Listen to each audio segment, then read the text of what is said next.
The little boy was tied up tightly to the bed by his family. They all believed that he was possessed by a demon.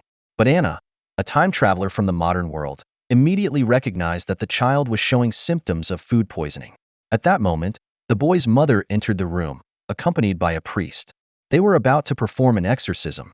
Although Anna insisted that she had a way to cure the child, the priest remained adamant about proceeding with the ritual. Seeing this, Anna had no choice but to think of another way.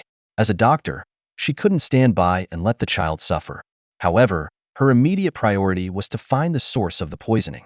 So, Anna turned to Jamie for help. Jamie, being a local, knows the situation here better than Anna. Later, Jamie took Anna to a place where children often play. It was there that Anna discovered a poisonous plant, whose toxicity matched the symptoms the boy had. By the time Anna returned, the boy was on the verge of death, but the priest remained cold and continued with the exorcism. After Anna insisted, the boy's family agreed to seek medical treatment. After drinking the prepared medicine, the boy gradually regained consciousness. However, Anna's actions undoubtedly broke with tradition. When the Lord found out, he called her a miracle worker, and even appointed her as the chief healer. Anna, wanting to escape the castle and return to her time, heard Jamie's words and realized that leaving would be nearly impossible. Even if she somehow managed to escape and return to the Standing Stones, she couldn't be sure she would be able to travel back to modern civilization. At that moment, Anna felt an immense sense of frustration, and she resorted to drinking to numb herself. At that point, Jamie invited Anna to watch a performance together. The song tells a folk story that has been passed down for many years in the local area. A woman and her husband came to a mystical mountain, and she accidentally touched the highest stone, which inexplicably transported her to a distant place.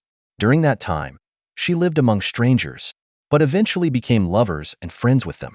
One night, the moon was particularly bright, and the woman touched the giant stone again, traveling back to her own time, where she was reunited with her husband.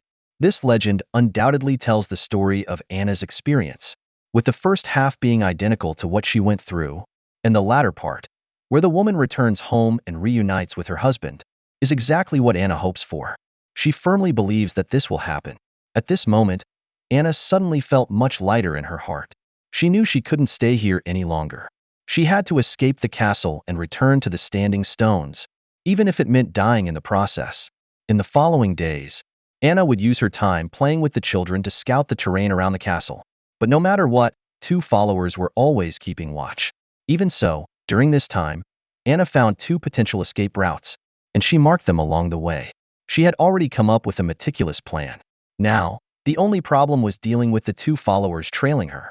Anna knew that in ancient times, her looks were only average. Looking at the plump woman in the distance, Anna had an idea. What will Anna do next?